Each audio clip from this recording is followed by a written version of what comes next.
lassoing a wounded shark. In life-or-death emergency surgery at sea. We've got to get close enough to this animal where we're hugging it. Diving into here. Cliff diving into disaster. On an insane mission for giant trevally. You're going, oh my God, how am I going to stop this thing? A face-to-face thresher shark showdown. On a surfboard. When you've got a frenzied shark in the water with you, you've got a problem on your hands. And a deadly fishing skirmish. Wrestling a mammoth bass barehanded. I sank to the bottom. All I saw was green bubbles and rocks. I thought I was gonna die. Forget fishing as usual. It's the world's most outrageous adventure angling. Epic battles of man versus fish pushed to the edge of courage, endurance, and obsession. Uncover the bravest ocean encounters on Earth in Pumped Extreme Angling.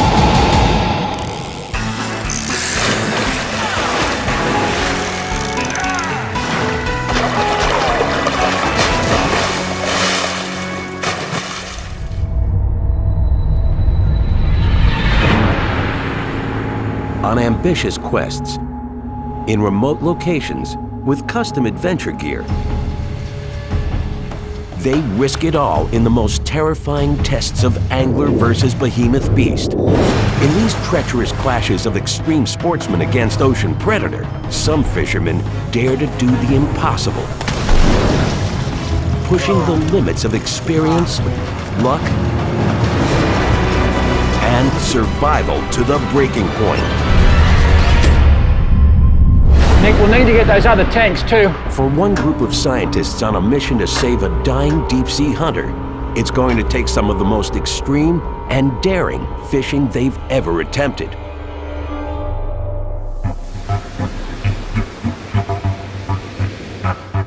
Byron Bay, Australia, July 16, 2008.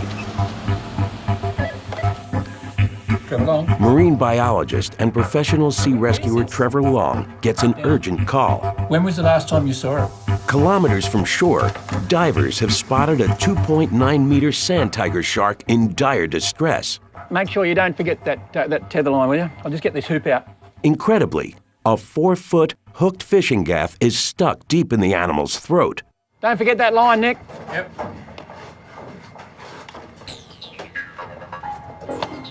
Trevor quickly assembles a team of top veterinarians, biologists, and animal recovery pros. Though no amount of experience can guarantee their safety, Operation Shark Rescue is on. Okay, guys, we're out of here. Heading out aboard the rescue vessel SeaWorld 1, with each second, Trevor and his team are on borrowed time. In parts of the world, sand tiger sharks are critically endangered. Saving any of them is vital. But this shark is in serious trouble. This animal cannot feed, it can't forage, it can't obtain any prey whatsoever. If we don't remove it, there's only one situation that's going to happen here. This shark's going to die. The team's target? Meet one of nature's scariest cannibals. Natural-born predators, sand tiger sharks are programmed to attack and devour anything that crosses their path. From infancy, a sand tiger's mission is brutally simple: kill or be killed. In the womb, the first sand tiger egg hatched already carries cutting jaws. Infanticidal and hungry, it turns on its siblings, feeding until no one's left. So what happens, Mum has a range of animals in the uterus. The fittest of those animals will actually feed on the others and consume them, and only that female will only have 1 or 2 pups at the end of the day. If you think about it, you're going to have a really aggressive animal that comes out of this really awful process. And as they grow, sand tigers only get more lethal. Nicknamed the ragged-toothed shark, one look and it's easy to see why. Over 80 stabbing, jutting fangs turn their mouths into predatory pincushions. Sand tigers, they've got a lot of teeth, a lot of big teeth, and they're really raggedy. They got all these gnarly edges to them. A relative of the great white, sand tiger sharks grow to whopper sizes, over 3 meters long, weighing nearly 160 kilos. But they get even more dangerous when these warm water hunters naturally swim close to shore and encounter humans. With 29 unprovoked attacks on record, sand tigers have earned a lethal reputation. Man-eaters.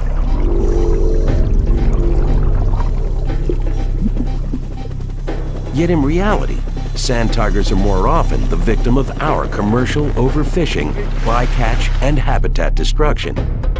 Still, though we must help to save the species, be warned, they're dangerous. Like any powerful predator, a threatened sand tiger can turn deadly. These animals have a mouthful of teeth, and if you get your hand anywhere near them, you're gonna get your hand bitten off. And now, Trevor Long and the rescue team aboard SeaWorld 1 plan to wrangle an injured tiger shark head-on. The shark to the boat, Trevor plans to lasso it. The technique requires a special tool, a custom spring-loaded lasso that propels rope towards the target. Once the trigger's pulled, spring clips release, securing the rope around the beast. But roping a shark safely takes more than special tools. It takes intense training and marksman-like precision. And there's always a risk getting so close to a killer fish. Now, to save this dying beast, they first gotta find it, more than 4 hours out at sea. The team makes its way to the rocky outcrop where the shark was first spotted. They can only hope the animal's still there and alive. An injured shark's behavior is violently unpredictable. Yet, the team's gotta perform emergency surgery. Now we're going to go down, pluck this animal out of the ocean, bring it on board, and then somehow get this gaff out of it and release it alive. This isn't an easy exercise. Arriving at their target location, Trevor prepares his custom shark lasso. I would go down, hopefully be able to locate the animal, because we didn't know how long it was going to take to fight the animal to get it back to the boat.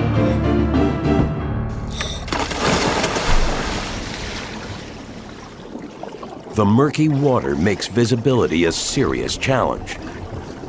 Then, a breakthrough. Trevor spots the shark circling near the rocks and can't believe his eyes. It's enormous, stretching nearly 3 meters long. Now, the game has changed. With the shark in sight, Trevor needs to make sure the beast doesn't see him. If the shark spots Trevor or the crew, it might flee, or worse, the shark could turn on the divers, attacking in self-defense. Trevor positions himself above the shark's blind spot. If his shot misses, the spook beast will be lost. Aiming carefully, Trevor focuses, fires, and hits his target. He's got the lasso on. But the danger mounts.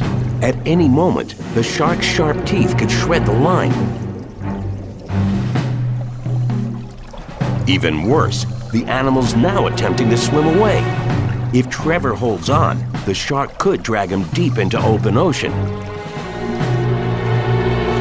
Trevor's only hope is to gain more leverage and turn the dying shark back towards the boat. He hovers directly overhead, getting closer and closer. Any shark in a fight response where it's got a rope around it, it can be dangerous. And we've got to get close enough to this animal where we're hugging it almost. Up close, Trevor assesses the damage. The 1+ meter fishing gaff is deeply embedded in the shark's throat.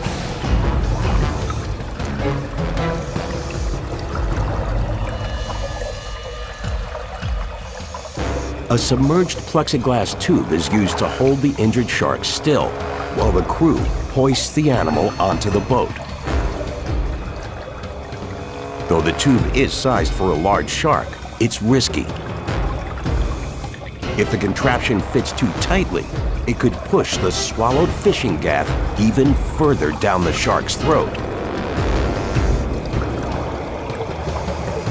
The team slowly maneuvers the tube toward the mammoth monster.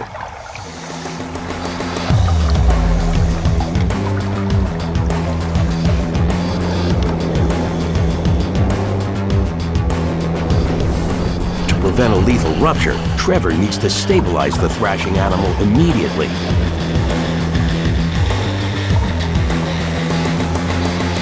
Staying calm as possible, with the shark still struggling, the team manages to get the tube in place, sliding the beast all the way in.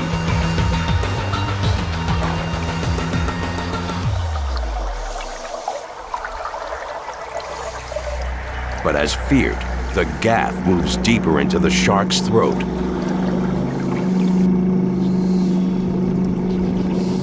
They've got to get the injured predator to the boat, and fast.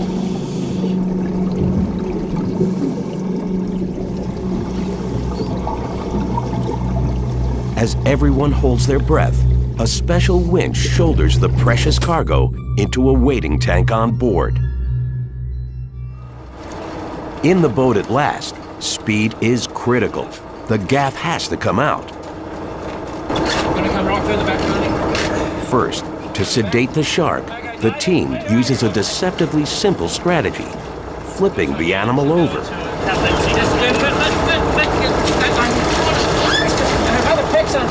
In this inverted position, a shark falls into a temporary trance called tonic immobility. Let it calm down. Calm down. Scientists are only beginning to understand the phenomenon, but they do know the amount of time the trance lasts is unpredictable.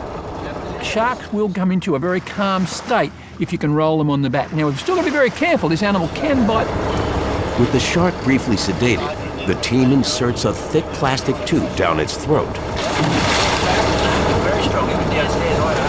The tube allows veterinarians to reach down and remove the gaff.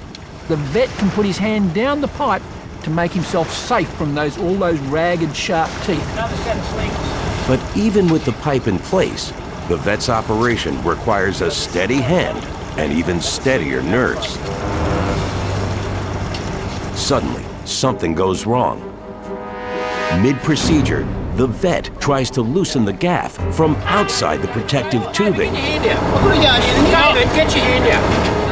That tube came out of the shark's mouth. It's going to, literally tear the skin and deep into that vet's arms. Take it out of there. For nearly an hour, the painstaking operation continues as the vet struggles to unhook the gaff and safely remove it.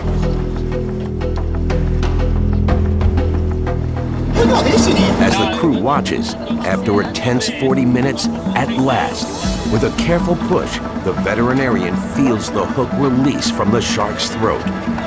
Guiding the gaff pole up and out, he's done it. Well done. Hey. Well done, guys.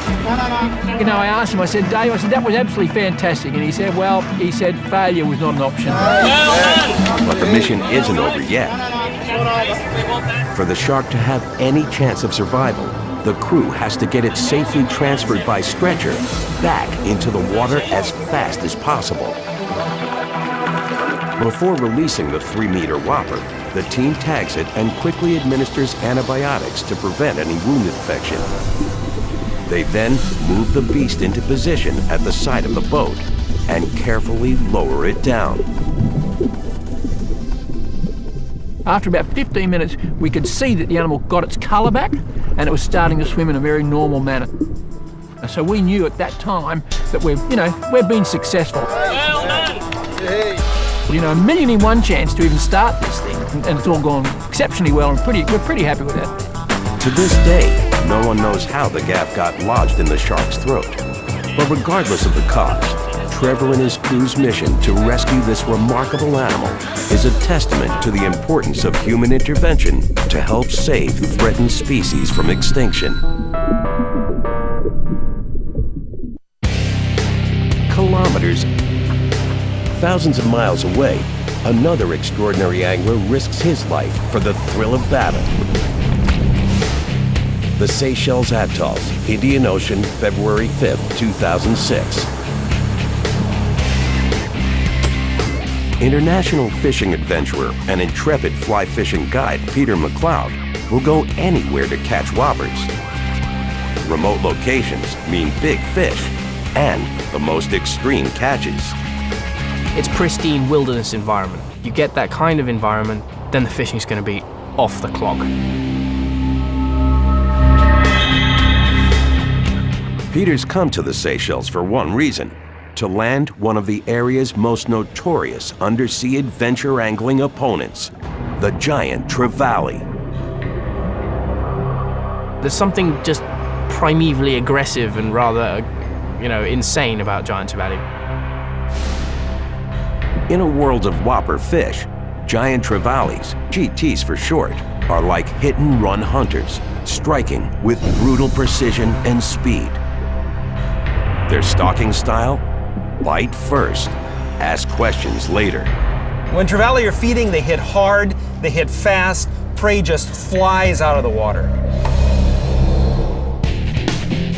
With few competitors and even fewer natural enemies, GTs can grow big as bathtubs, over 1.5 meters long, weighing more than 70 kilograms. Muscle-bound brutes built with thick shoulders, blunt heads, and heavy torsos, these giants strike at any potential prey. Trevally just run things down. They don't care if the prey sees them a mile off, they just blast into them. Despite their bulk, a crescent-shaped caudal fin rockets them through the water with power and agility. Trevallies have that big curved tail, which helps them accelerate really quickly. And for adventure anglers like Peter McLeod, it all adds up to one of the toughest fighting fish on the planet. It's known as the bulldog of the ocean.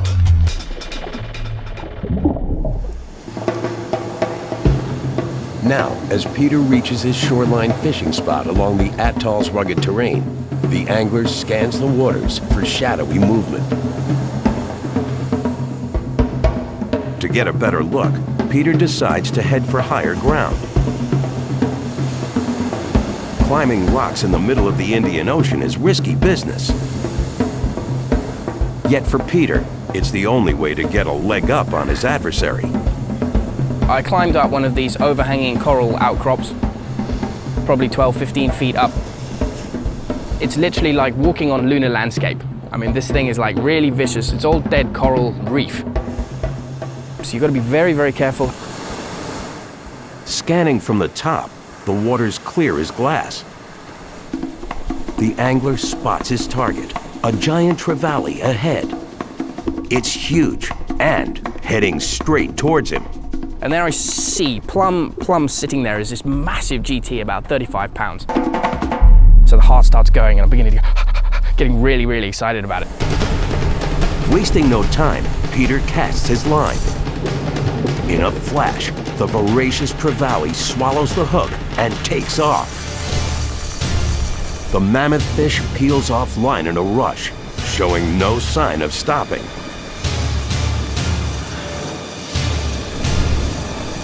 And it's like being attached to a bus. It's probably the best description. The take is just bang, hits you like a ton of bricks, and then suddenly everything's fizzing out of you and you're going, oh my God, how am I gonna stop this thing? As more line strips out, Peter's increasingly alarmed. Perched at the top of a jagged cliff, embroiled in a tug of war, he's at high risk. So if I lacerate the hell out of myself on this coral, I'm in real trouble. We are moored 10 hours sail away from the nearest atoll that we can get a plane into. And from there, it's a 3.5-hour flight. To save the catch, the extreme angler decides he has only one option: jump. I'm thinking, I'm gonna have to get down there so I can put some side strain on this fish. I'm gonna have to get from here down to there very, very quickly. With no idea what's in the water beneath him, Peter grabs hold of his fly rod as tight as he can and leaps off the cliff.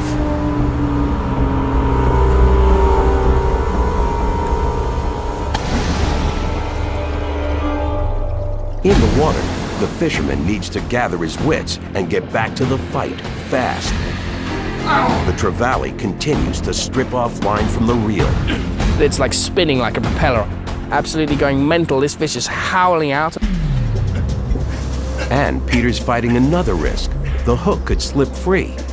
Committed to catch and release, he only uses hooks with the barbs removed. A growing practice among conservation-minded anglers, barbless hooks come out cleanly for a safe release.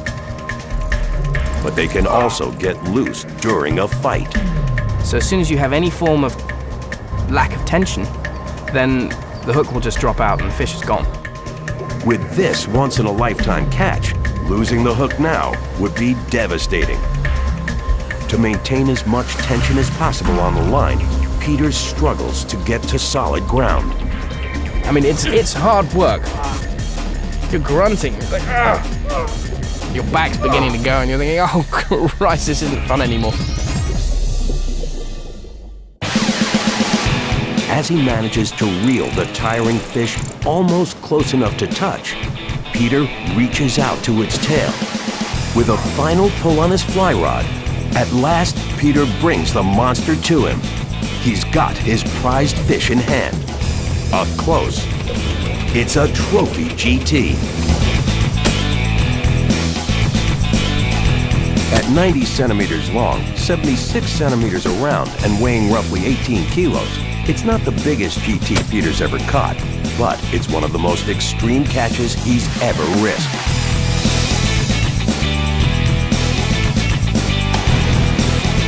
The angler marvels over the phenomenal fish, but only for a moment. The feeling when you pull that fish out of the water is just sheer elation. I mean, it's insane. But most important thing, we get that fish back in the water very quickly. He's gradually beginning to power away, he's getting his strength back. With a little help recovering, the fish swims away. Safe. And then, whew, he's off in my hand. I'm going, thank you!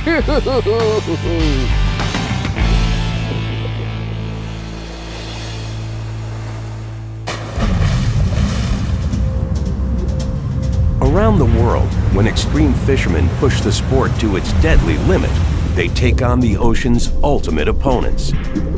And in daredevil battles of angler versus beast, these monster predators are like stealth assassins. The thresher shark. This is an animal that's built to swim fast. So they will pursue their prey at great speeds and then essentially sneak up, stun them, come back around and consume them. Thresher sharks can reach mammoth proportions. Record setters have stretched over 7.5 meters, weighing over 340 kilos. And when it comes to the hunt, threshers wield a deadly weapon, their tails. Thresher tail fins stretch over half the length of their bodies. I think of all the fish in the ocean, threshers clearly have the most unique way of getting prey.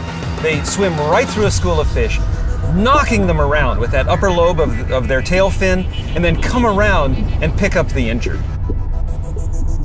This stunning attack style makes threshers a formidable foe in and out of the water.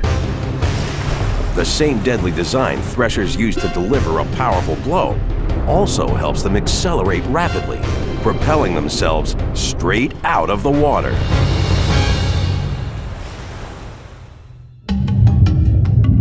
Any angler tough enough to tangle with a thresher knows they're in for a fight with some scary surprises. Add a surfboard into the mix, and it's fishing at its most extreme. When you're fishing from the board, one of the exciting things about it is you're in their element, and that kind of levels the playing field.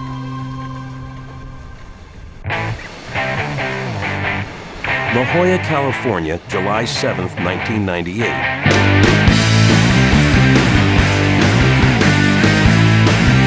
Extreme angler Scott Cherry sets out for a typical day of fishing.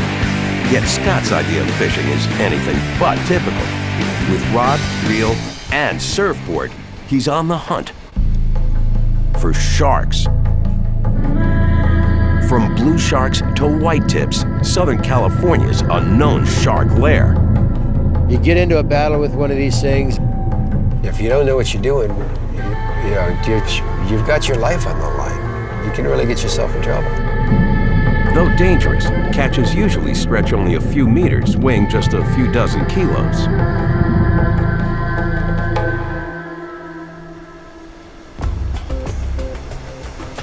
But the surf angler has no idea the behemoth beast he's about to encounter.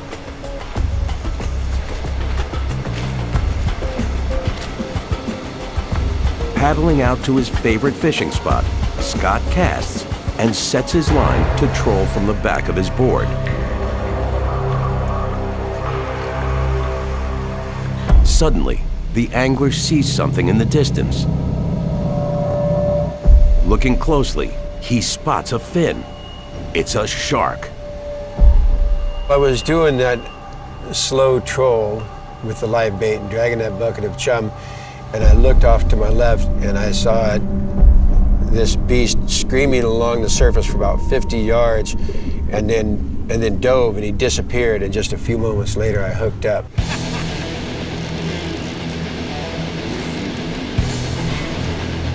Unsure what he's hooked, one thing Scott does know: whatever it is, it's a monster. It's pulling hard and fast. As Scott struggles to stay in control, his strategy is daring. Hang on and take a wild ride. You just get this jolt of energy. It's pure adrenaline. But as Scott fights to stay hooked and stay on the surfboard, he suddenly catches a glimpse of something frightening. A whip-like tail emerging from the surf. Scott's now certain this is no ordinary shark. It's a massive thresher, and it's on the other end of Scott's line.